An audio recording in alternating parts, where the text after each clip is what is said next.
Hello friend, स्वागत है आप सभी का एग्जाम प्लेटफॉर्म में। तो आज हम लोग सीटेट जुलाई 2023 जिसमें आज हम लोग प्रीवियस ईयर का पेपर देखेंगे। तो ये पेपर आपका 11 जनवरी 2023 का है। तो जिसमें आज हम लोग हिंदी के टोटल 30 क्वेश्चन को क्या करेंगे, कवर करेंगे। तो सबसे पहले आप लोग एग्जाम प्लेटफॉर्म पे नए हैं तो आप लोग एग्जाम प्लेटफॉर्म को जल्दी से सब्सक्राइब कर लीजिए। और हिंदी के और भी बहुत सारे प्रीवियस ईयर का क्वेश्चन जो कराया गया, तो आप लोग यदि वीडियो नहीं देखे तो आप लोगों को प्ले लिस्ट में मिल जाएगा, तो आप लोग वहां से देख सकते हैं। और भी जैसे कि ईवीएस हुआ, सीडीपी हुआ, उसका भी प्ले लिस्ट बना हुआ है, तो आप लोग वहां से देख सकते हैं। तो चलिए यहाँ से देखिए, आपका जो हिंदी का क्वेश्चन चालू होता है। तो हिंदी में भी आपका क्या होता है कि 15 क्वेश्चन आपका जो गद्यांश से रहता है और 15 क्वेश्चन आपका सीडीपी बेस्ड रहता है। तो चलिए हम लोग सबसे पहले क्या करते हैं, गद्यांश को पढ़ लेते हैं। उसके बाद इससे रिलेटेड जो भी क्वेश्चन आएगा उसे हम लोग सॉल्व करेंगे। तो देखिए गद्यांश में क्या बोल रहा है। हजारों वर्षों से मनुष्य नदी की ओर खींचता चला आया है, केवल इसलिए नहीं कि वह हमारी और हमारे खेतों की प्यास बुझाती है, बल्कि इसलिए भी कि वह हमारी आत्मा को भी तृप्त करती है। संसार की सभी प्रमुख संस्कृतियों का जन्म नदियों के कोख से हुआ है। यानी कि संसार की सभी संस्कृतियों का जन्म कहाँ से हुआ है, नदियों के कोख से हुआ है। भारतीय संस्कृति गंगा की देन है। यानी कि भारतीय संस्कृति किसकी देन है, गंगा नदी की देन है। अंत में नदी समुद्र में जा मिलती है। पानी जहाँ से चलता था वापस वही पहुँच गया। नदी कभी न समाप्त होने वाली एक निरंतर रचना है, एक ऐसी शक्ति जो नित्य पुनर्जीवित होती रहती है। मतलब कि नदी के बारे में बोल रहा है कि एक ऐसी शक्ति है जो स्वयं यानी कि नित्य पुनर्जीवित होती रहती है। किंतु नदी एक अस्थिर मित्र है। नदी क्या है, एक अस्थिर मित्र है। इससे रिलेटेड क्वेश्चन अभी आएंगे तो आप लोग आसानी से उसे करेंगे। हजारों वर्षों से वर्षा ऋतु में नदी तट के निवासियों को बाढ़ का प्रकोप भी झेलना पड़ता था। नदी का पानी उफान पड़ता है और तटबंधों को तोड़ता हुआ गांव-गांव बहा ले जाता है। तो इस तरह से नदी के बारे में इस गद्यांश में जिक्र किया गया है। तो इससे रिलेटेड चलिए देखते हैं क्वेश्चन। तो यहाँ पे है कि संस्कृति का जन्म कहाँ होता है। तो आपको बताना है कि संस्कृति का जन्म कहाँ होता है। समुद्र के किनारे, खेतों के किनारे, नदियों के किनारे, जंगलों के किनारे। तो अभी आप लोग तुरंत गद्यांश में देखे हैं कि नदी मतलब कि संस्कृति का जन्म कहाँ से हुआ है, तो नदियों के कोख से, यानी कि नदियों के किनारे। ऑप्शन नंबर 3 आपका बिल्कुल राइट आंसर हो जाएगा। उसके बाद अगला क्वेश्चन है आपका, भारतीय संस्कृति डैश की देन है। तो अभी तुरंत आप लोग देखे हैं कि भारतीय संस्कृति जो है किसकी देन है। यहाँ पे है भारतीय संस्कृति गंगा की देन है। तो यहाँ से आपका आंसर मिल गया। तो यहाँ पे क्या है, भारतीय संस्कृति खाली जगह की देन है तो गंगा। तो ऑप्शन नंबर 4 बिल्कुल राइट आंसर हो जाएगा। उसके बाद अगला है, नदी को अस्थिर मित्र क्यों कहा गया है। नदी के बारे में अस्थिर मित्र क्यों कहा गया है। फर्स्ट ऑप्शन है आपका, नदी वापस समुद्र में मिल जाती है, बाढ़ बनकर नुकसान पहुंचाती है, नदी एक स्थान पर टिकती नहीं है, नदी का जल बहुत खारा होता है। तो इनमें कौन सा ऑप्शन सही होगा आपको बताना है। तो यह जो है बाढ़ बनकर क्या करता है, काफ़ी ज़्यादा यह नुकसान पहुंचाती है, इस वजह से नदी को अस्थिर मित्र भी कहा जाता है। तो ऑप्शन नंबर 2 जो है इसका बिल्कुल राइट आंसर हो जाएगा, ऑप्शन नंबर 2। उसके बाद अगला है आपका, नदी क्या नहीं है। आपको बताना है कि नदी क्या नहीं है। अस्थिर मित्र, पुनर्जीवित करने वाली, निरंतर रचना, संस्कृति का उद्गम स्थल। तो अस्थिर मित्र भी है, निरंतर रचना भी है, संस्कृति का उद्गम स्थल है। तो पुनर्जीवित यानी कि स्वयं पुनर्जीवित होती है, बट यह पुनर्जीवित करने वाली नहीं है। तो नदी क्या नहीं है, तो ऑप्शन नंबर 2 आपको बिल्कुल राइट आंसर हो जाएगा, पुनर्जीवित करने वाली। तो और सारे जो है निरंतर रचना, संस्कृति का उद्गम स्थल, अस्थिर मित्र, ये सारे नदी है। उसके बाद अगला है आपका, गद्यांश के अनुसार हमारे जीवन में नदी का बहुत महत्व इसलिए है क्योंकि। मतलब आपको बताना है कि हमारे जीवन में नदी का बहुत ज़्यादा महत्व क्यों है। वह मीठा पानी देती है, सदा बहती रहती है, केवल वही खेती का आधार है, जल ही जीवन है। ऑप्शन नंबर 4 यानी कि जल ही जीवन है, इस वजह से नदी जो हमारे जीवन में बहुत ही ज़्यादा महत्वपूर्ण स्थान रखती है। तो जल ही जीवन, ऑप्शन नंबर 4 बिल्कुल सही जवाब हो जाएगा।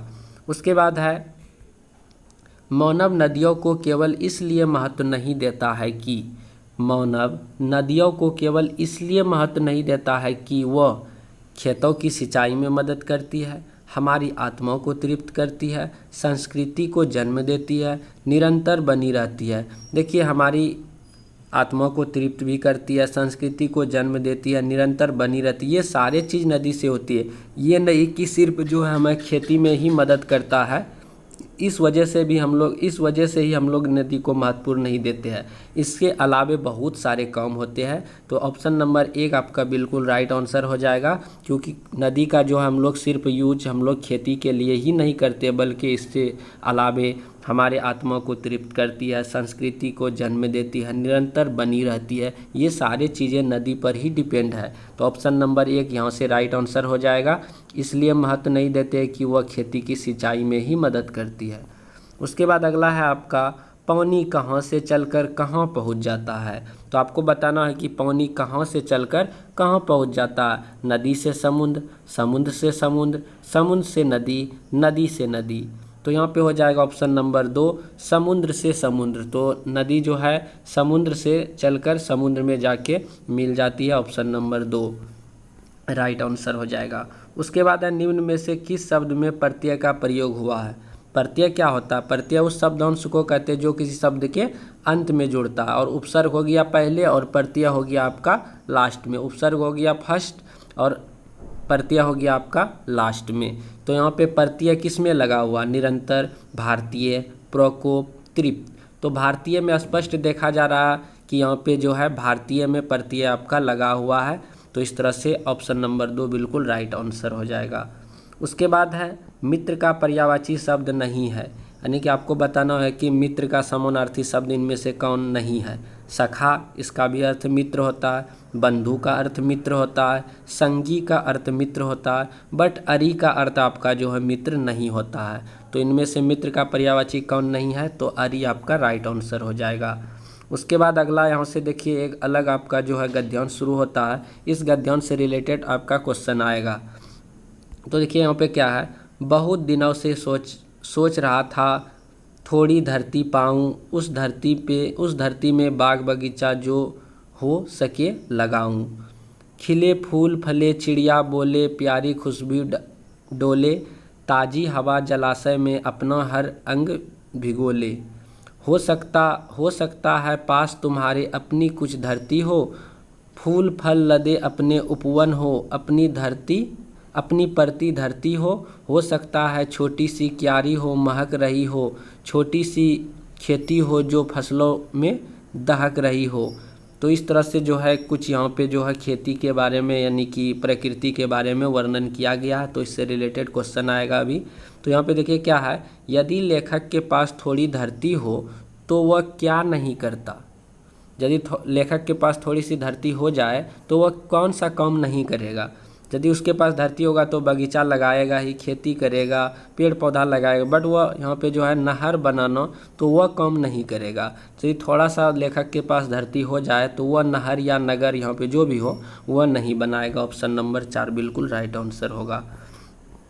उसके बाद अगला है आपका, कविता में लेखक का डैश प्रेम झलकता। किसके प्रति प्रेम झलकता? प्रकृति के, पशु के, धन के, परिवार के।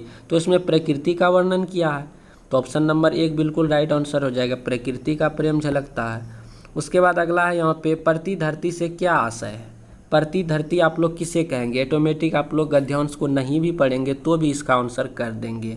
जो बंजर और उबड़ खाबड़ हो, जिसे प्रतिवर्ष जोता या बोया न जाता हो। बिल्कुल सही बात है। प्रति मतलब क्या होता है, एक बार उसमें फसल लगाए फिर छोड़ दिए, 1 साल उसके बाद फसल करेंगे, तो इस तरह की भूमि को प्रति भूमि करते हैं। मतलब कि प्रति वर्ष जोता या बोया न जाता हो वैसी भूमि प्रति भूमि होता है। बिल्कुल सही बात है। तो ये कॉमन साइंस है, अपने माइंड मतलब कि अपने से भी इस तरह के सवाल को बना सकते हैं।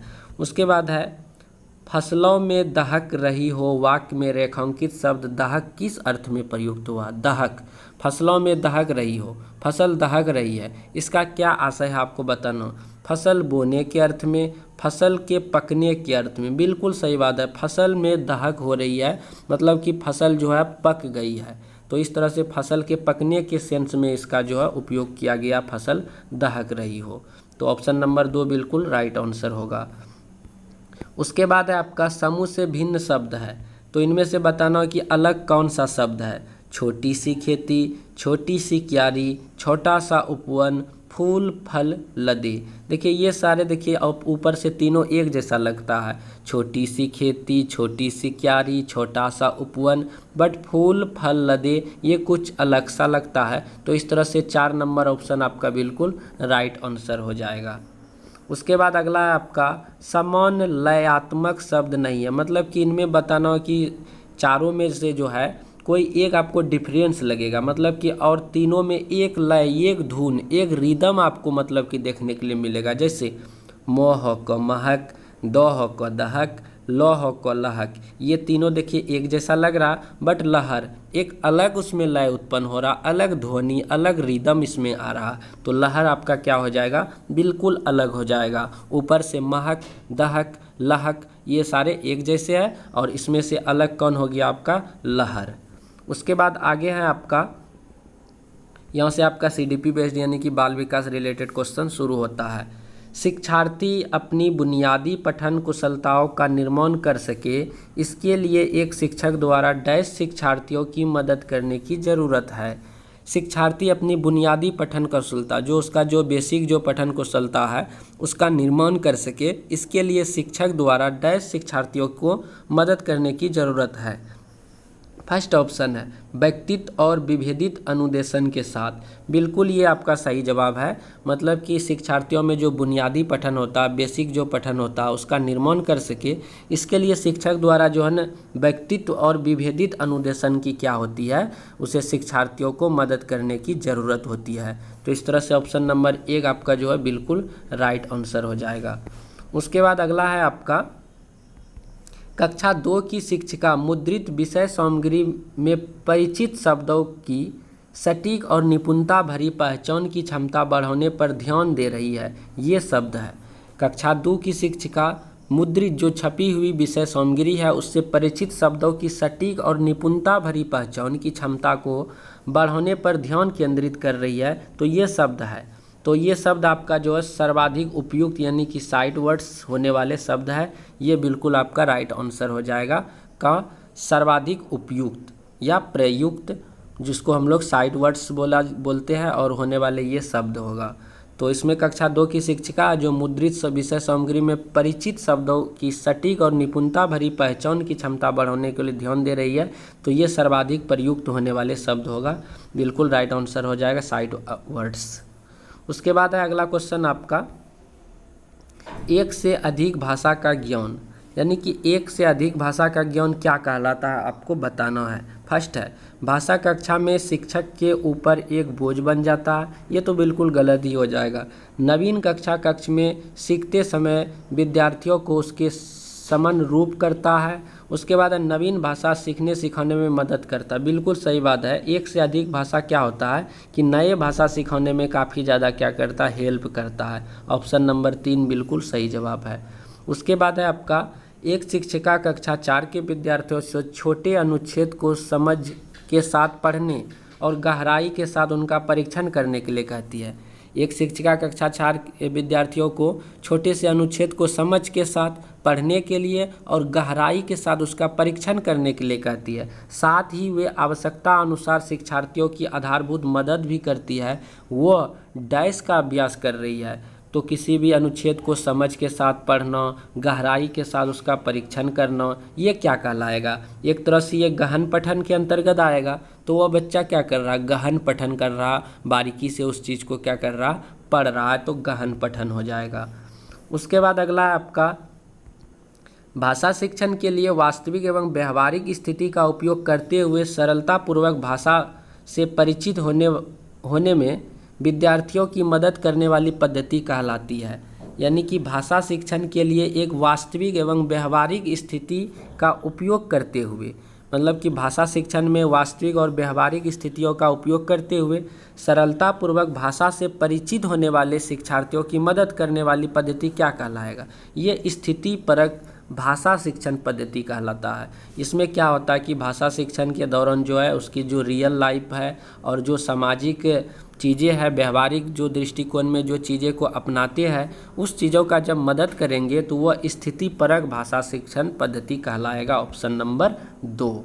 उसके बाद है पठन पूर्व कार्य डैश होते हैं, यानी कि पढ़ने से पहले जो है किस प्रकार का कार्य किया जाता है वही आपको बताना है। फर्स्ट ऑप्शन है शिक्षार्थियों की पठन कुशलता का मूल्यांकन करने के लिए, ये तो होगा ही नहीं मूल्यांकन। कठिन शब्दों और पदों को अर्थ देने के लिए, ये भी गलत बात है। उसके बाद है शिक्षार्थियों को पाठ्य पुस्तक में प्रवेश करने और उन्हें अभिप्रेरित करने के लिए, बिल्कुल सही बात है। किसी भी चीज़ को हमें पढ़ना है तो उससे पहले क्या किया जाएगा कि विद्यार्थियों के पाठ्य वस्तु में प्रवेश करने और उन्हें अभिप्रेरित करने के लिए यह काम किया जाता है कि ताकि वह जो हम आगे का जो कार्य करेंगे उसमें बच्चे अच्छे से मन लगा के पढ़े। तो इसके लिए हम लोग उस विषय वस्तु में प्रवेश करने से पहले उसे क्या करेंगे, उस चीज़ के लिए अभिप्रेरित करेंगे। ये बहुत ही ज़्यादा ऑप्शन नंबर 3 सटीक आंसर है। उसके बाद है कि भाषा अर्जन, यानी कि प्रथम भाषा अर्जन में निम्नलिखित चरण होते हैं। जो भाषा अर्जन होता है, जो सीखता है बच्चे, तो सबसे पहले क्या सीखते हैं, कौन से भाषा, उसके बाद फिर कौन सी भाषा, वही आपको बताना है। तो सबसे पहले बच्चा क्या करता है, कूकता है, उसके बाद फिर बबलाता है, उसके बाद समग्र बोधित अवस्था, 2 शब्दीय अवस्था, उसके बाद तार शैली वाक्य होता है।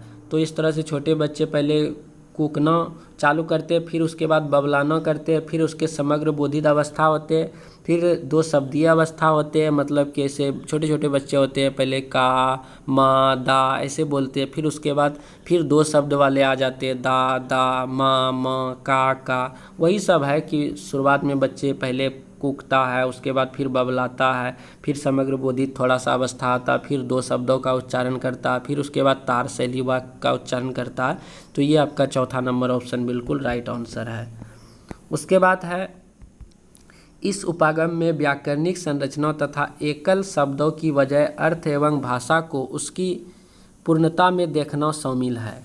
यानी कि एक उपागम में व्याकरणिक संरचना तथा एकल शब्दों की वजह अर्थ एवं भाषा को उसकी पूर्णता में देखना अधोगामी उपागम कहलाता है। क्या कहलाता है, अधोगामी उपागम, इसका बिल्कुल राइट आंसर हो जाएगा। उसके बाद है आपका एक शिक्षक डैश के माध्यम से अपने विद्यार्थियों के खराब अंकों के कारण हो जाने के लिए एक परीक्षण तैयार करता है। तो एक शिक्षक डैश के माध्यम से अपने विद्यार्थियों में खराब अंकों के कारण, मतलब बच्चों में क्या हुआ, खराब अंक ले आया, उसको जानने के लिए वह किस परीक्षण का उपयोग करेंगे, कौन सी परीक्षण की तैयारी करता है। तो ये जो है आपका जो है निदानात्मक या उपचारात्मक जो परीक्षण होता है वह करता है। इसमें क्या करता है कि बच्चे को जो पहचान भी हो जाता है, उसके बाद जो कठिनाई होता है, बच्चे को जो परेशानी होता है, फिर उसका निदान भी किया जाता है। बच्चे गलत करते हैं तो उसके बाद उस निदानात्मक परीक्षण के दौरान क्या होता है, द्वारा बच्चे को जो है सही चीज़ें को बताया जाता है। तो निदानात्मक परीक्षण ये कहलाएगा, ऑप्शन नंबर 1 बिल्कुल सही जवाब है। उसके बाद अगला है आपका एक बच्चा जोड़ में और समूह में सक्रिय रूप से हिस्सा लेता है, जोड़े में और समूह में सक्रिय रूप से हिस्सा लेता है, लेकिन लिखित परीक्षा में अच्छे अंक नहीं ले पाते हैं। एक शिक्षक के रूप में आप शिक्षार्थी की मदद कर सकते हैं। तो एक बच्चा जो है जोड़े में और समूह में सक्रिय रूप से हिस्सा लेता है, लेकिन वह लिखित परीक्षा में अंक नहीं ले पाता है, अच्छा अंक नहीं ला पाता है। तो एक शिक्षक के रूप में आप शिक्षार्थी की मदद कर सकते हैं। किस रूप में मदद करेंगे बच्चों का, वही आपको बताना है। पहला है उसकी सामाजिक अंतःक्रिया की प्रशंसा करते हुए। उसके बाद है बच्चे के माता पिता, कभी भी यदि बच्चे गलत करते हैं डायरेक्ट उससे माता पिता से कुछ हम लोगों को कहना है ही नहीं, ये तो गलत ही हो जाएगा। फिर अगले बार भी माता पिता है, ये भी गलत हो जाएगा। उसको नियमित परीक्षण देते हुए ताकि सुधार कर सके। अब बच्चे गलत कर रहे तो क्या उसका लगातार हम नियमित उसका परीक्षण लेंगे ही सिर्फ, ये भी बात नहीं होगा। बट ये बिल्कुल सही है कि उसकी सामाजिक अंतःक्रिया की प्रशंसा करे। तो वह जो भी करता है वह उसकी जो सामाजिक अंतःक्रिया है उस चीज़ को हमें प्रशंसा करना, उसे प्रोत्साहित करना है। तो बच्चे कभी भी गलत भी करता है तो उसे हम लोगों को जो निगलेक्ट नहीं करना बल्कि उसे प्रोत्साहित ही करना है, तभी वह बच्चों में सृजनात्मक रचनात्मक सारे कौशल का क्या होगा, विकास होगा। उसके बाद अगला आपका द जंगल बुक के मुख्य पात्र मोगली की भाषा में कमी थी।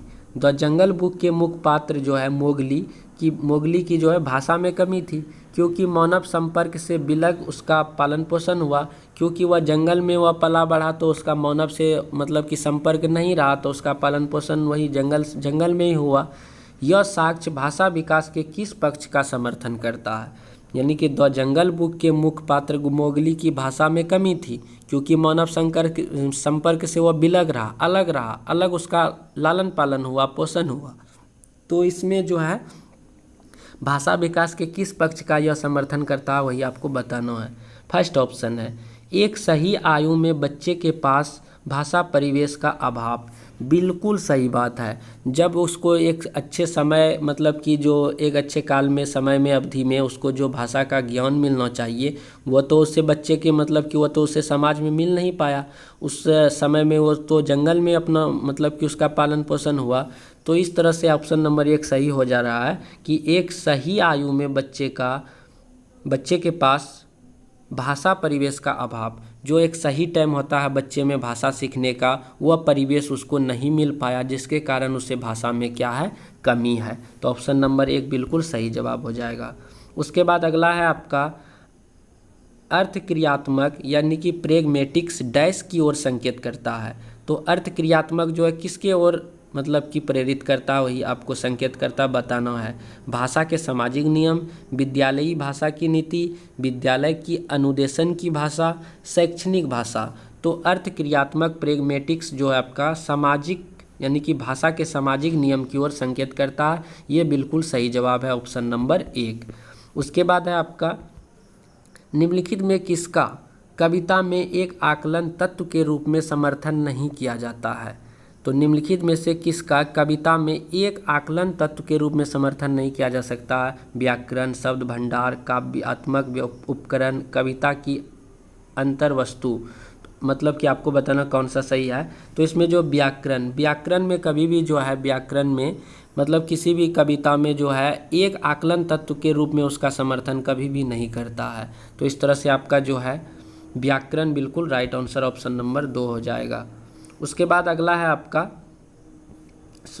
व्याकरण 1 नंबर पे है आपका। उसके बाद आपका कौन सी पद्धति मातृभाषा में पहले से अर्जित भाषा कौशलों के उपयोग के माध्यम से लक्ष्य भाषा सीखने के प्रवाह, पूर्णता एवं सटीकता के विकास एवं उपलब्धि का समर्थन करती है? तो इसमें से बताना प्रत्यक्ष पद्धति होगा या व्याकरण अनुवाद पद्धति होगा या द्विभाषी पद्धति होगा या सर्वभाषिक पद्धति होगा। तो यह व्याकरण अनुवाद पद्धति ये कहलाएगा, बिल्कुल सही जवाब है। यानी कि कौन सी पद्धति मातृभाषा में पहले से अर्जित भाषा कौशलों के उपयोग के माध्यम से लक्ष्य भाषा सीखने के प्रवाह, पूर्णता एवं सटीकता के विकास एवं उपलब्धि का समर्थन करती है। तो व्याकरण से हम लोग किसी भी चीज़ का क्या करते हैं, सटीकता से किसी भी चीज़ का उच्चारण करते हैं, सीखते हैं। तो इस तरह से व्याकरण अनुवाद पद्धति आपका राइट आंसर होगा। उसके बाद अगला यानी कि लास्ट क्वेश्चन है आपका निम्नलिखित में से कौन सा डिस्ग्राफिया एक प्रकार की भाषा अक्षमता के बारे में सत्य नहीं है? यानी कि डिस्ग्राफिया क्या होता है, लिखने से संबंधित होता है। तो इसमें देखिए कौन सा सत्य नहीं है वही आपको बताना है। फर्स्ट है यह सीखने वाली संगतपूर्ण लेखन क्षमता को प्रभावित करता, बिल्कुल सही बात है। यानी कि लिखने में परेशानी होगा डिस्ग्राफिया में, सही बात है। यह कागज़ पर अक्षर, अंक या शब्द लिखने में बाधा उत्पन्न करेगा, सही बात है। यह जो है उसके बाद यह खराब वर्तनी, बिगड़ी हुई लिखावट को बढ़ावा देगा, सही बात है। बट ये सकल मोटर कौशल और तार्किक चिंतन को प्रभावित करता है, ये गलत बात है। यानी कि कौन सा यहाँ पे सही नहीं है? तो ऑप्शन नंबर 3, क्योंकि डिस्ग्राफिया लिखने से संबंधित है बट यहाँ पे तार्किक चिंतन से संबंधित है। तो इस तरह से कौन सा नहीं है? तो ऑप्शन नंबर 3 आपका बिल्कुल राइट आंसर हो जाएगा। तो इस तरह से हम लोग टोटल 30 क्वेश्चन हिंदी के कवर किया और बहुत ही जल्दी यानी कि कम टाइम में आज हम लोग कवर किए। तो सबसे पहले आप लोग एग्जाम प्लेटफॉर्म को जल्दी सब्सक्राइब भी कर लीजिए और अपने फ्रेंडों को शेयर भी कर। मिलते हैं हम लोग अगले वीडियो पे। जय हिंद, जय भारत।